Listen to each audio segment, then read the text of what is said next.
OTN టీవీకి స్వాగతం.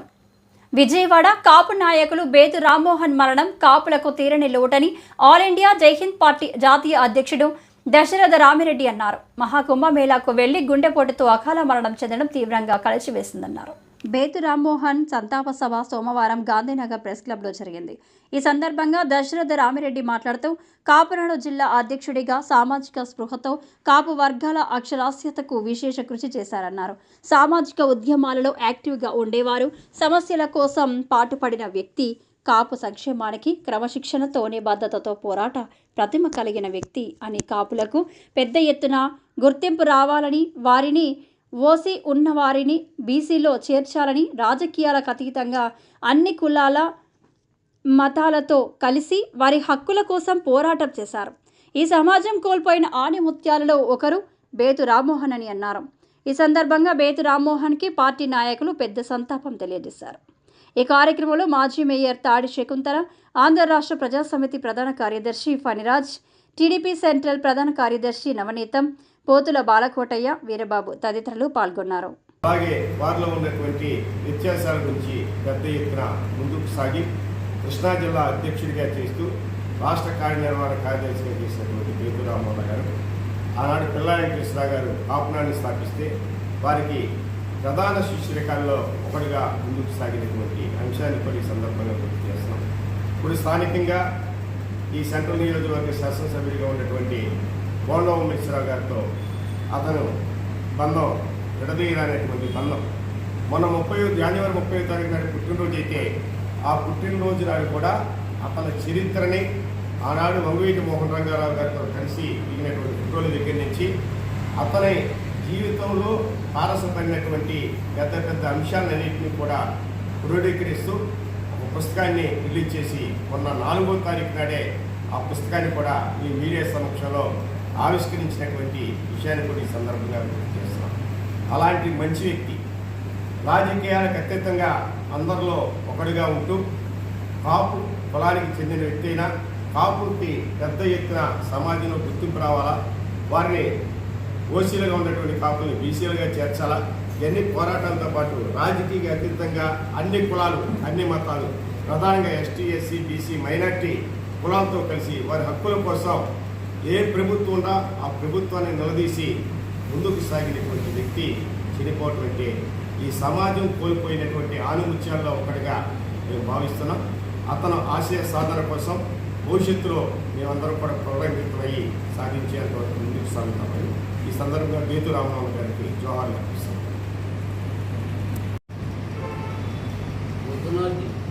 విజయవాడ నగర ప్రథమ బహుజన నాయకులు నా శ్రీయుడు అశోక్ బాలపట్ల గారు, సహచరుడు వెంకట్ గారు, సోదరు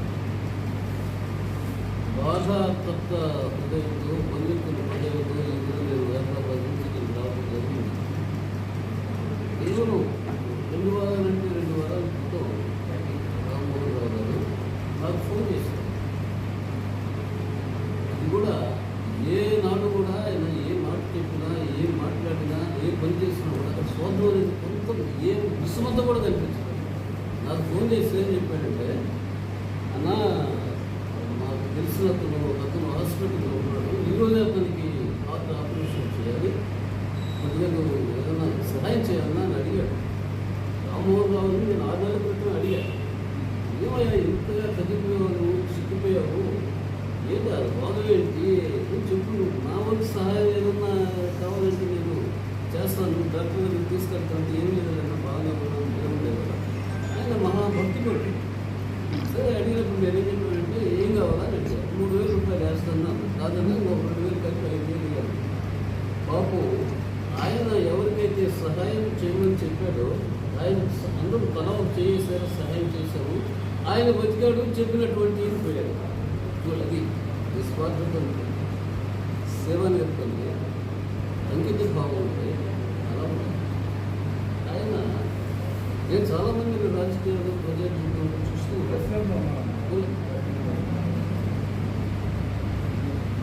కుల సంఘాల నాయకులను కూడా ఎంత స్థాయి నుంచి పై స్థాయి తారాస్థాయి వరకు ఉన్నటువంటి వివిధ కులాలకు చెందినటువంటి నాయకులను కూడా నేను చూశాను.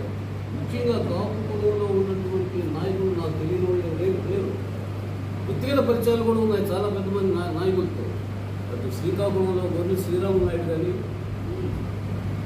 విజయనగరంలో చీకటి పరశురాము నాయుడు గారు కానీ, మరలా ఇక్కడికి వచ్చి ఈస్ట్ గోదావరి జిల్లా చూస్తే మెట్ల సత్యనారాయణ గారు కానీ, పంతం పద్మనాభం గారు కానీ, ముద్రగడ పద్మనాభం గారు కానీ, ఆయన వెంకటరెడ్డి గారు కానీ, ముత్యాల నాయుడు గారు కానీ, అనంత చక్రధరరావు గారు కానీ, ఇట్లా వచ్చినట్లయితే ఆయన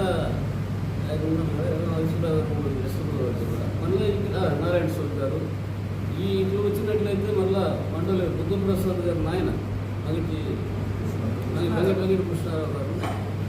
గుంటూరు జిల్లా అంటే ఈ మధ్య వచ్చిన వాళ్ళంతా ఉన్నారు. కన్నా లక్ష్మీనారాయణ గారు. ఒంగోలు జిల్లాలో ఎవరు లేరు అనుకోండి. నెల్లూరు జిల్లాలో చంద్రబాబు కృష్ణమూర్తి ఉండేవారు. ఆయన తిరుపతిలో సెటిల్ అయ్యారు. తిరుపతిలో ఇంకా అక్కడక్కడ అవకాశం ఉన్నాయి కానీ వాళ్ళు వీళ్ళు ఉన్నారు. వీళ్ళందరికంటే కూడా లోపల్లో మీకు తెలుసో తెలియదు కానీ చాలా గొప్ప నాయకుడు, చాలా సీనియర్ నాయకుడు, వయోజకుడు అయినటువంటి ఒక నాయకుడు ఉండేవాడు.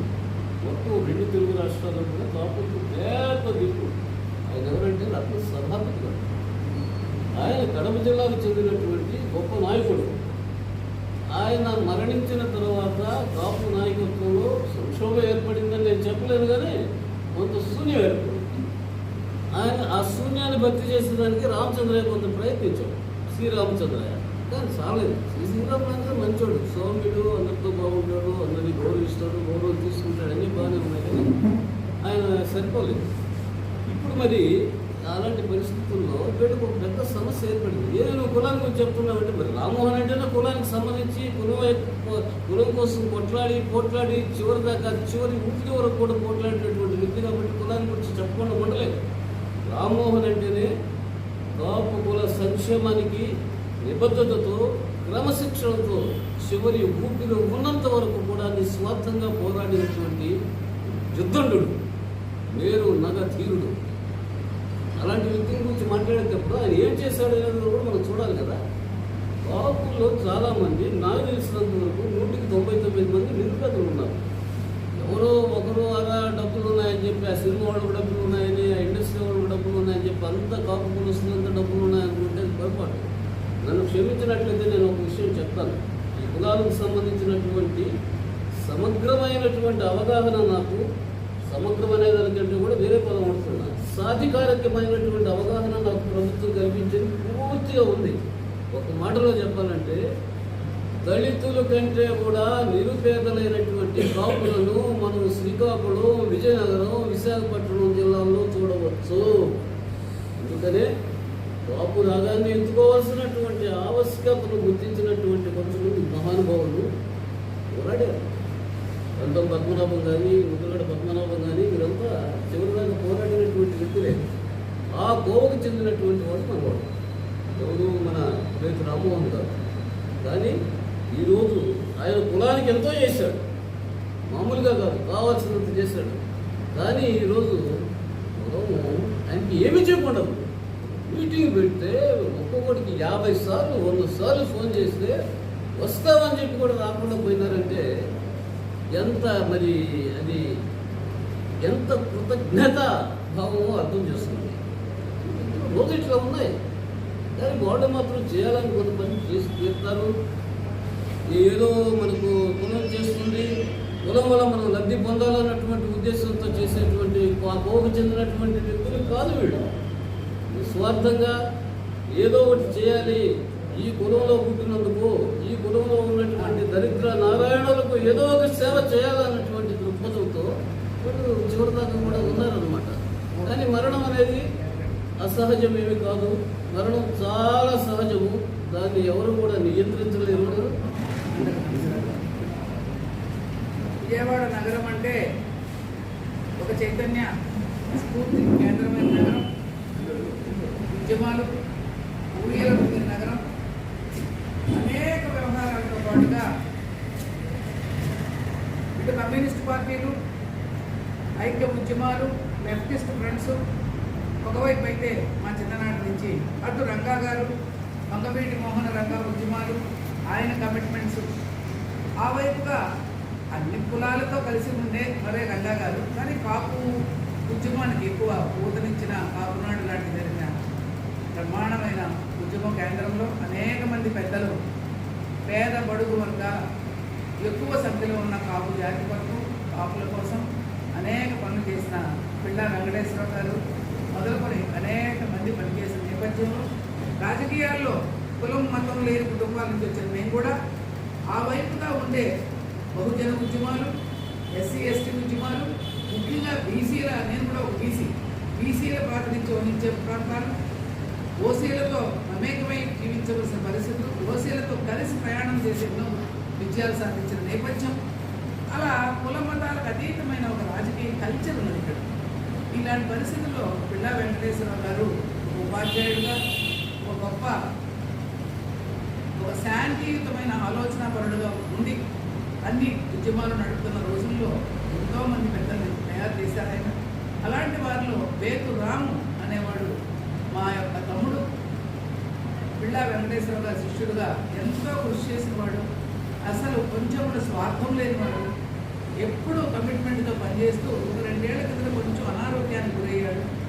కానీ ఇవాళ బాగా యాక్టివ్గా మళ్ళీ చేస్తున్న తరుణంలో ఇవాళ కాశీ దగ్గర జరిగే యాత్రలో పాల్గొని కుటుంబ సభ్యులతో సంతోషంగా రావాల్సిన పరిస్థితుల్లో నిన్న సడన్గా అక్కడే హార్ట్ అటాక్ రావడం, ఆ వైపుగా రాత్రి తీసుకురావడం, రాము భౌతికాయానికి పెద్దలు అనేక మంది నివాళులు అర్పించారు. ఉదయవాన్ గారు ఇంకా పెద్దలు వచ్చారు చెప్పారు.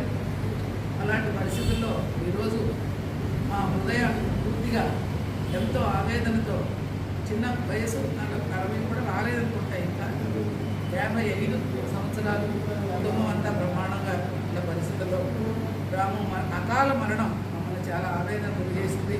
ఆ వైపుగా పేద బడుగు ఎస్సీ ఎస్టీ బహుజన ఉద్యమాల నాయకులందరూ కూడా ఈరోజు కోట ఉమ్మ గారు కానీ మన ఉదయభాన్ గారు కానీ అనేక మంది పెద్దలు చాలా మంది మధ్యాహ్నం వచ్చారు.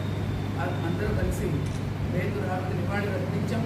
బేతు రాము యొక్క ఆలోచనలు, అతని యొక్క సింప్లిసిటీ, అతని యొక్క పని విధానం, కమిట్మెంటు అందరూ కూడా కొంత నేర్చుకోవలసిన యువతరానికి కూడా ఆయన జీవితం సందేశం ఉన్నట్టు చెప్తూ ఒక అక్కగా ఒక కాపు కమ్యూనిటీ నుంచి వచ్చే ఒక ఉద్యమ స్థాయిలో మేమందరం కూడా ఇప్పుడు దశలో ప్రజారాజ్యానికి కూడా వెళ్ళిన టీమ్స్లో ఉన్నారు ఆయన. ఆ వైపుగా ఇవాళ పవన్ కళ్యాణ్ గారి ఆలోచన విధానం నుంచి కానీ టీడీపీ యొక్క శ్రేణుల యొక్క యాక్టివిటీస్లో పనిచేస్తున్న వారు కానీ అందరం కలిసి బేతు రాము ఆత్మకి శాంతి చేకూర్చాలని, శాంతి కలగాలని ఆ వైపుగా వారికి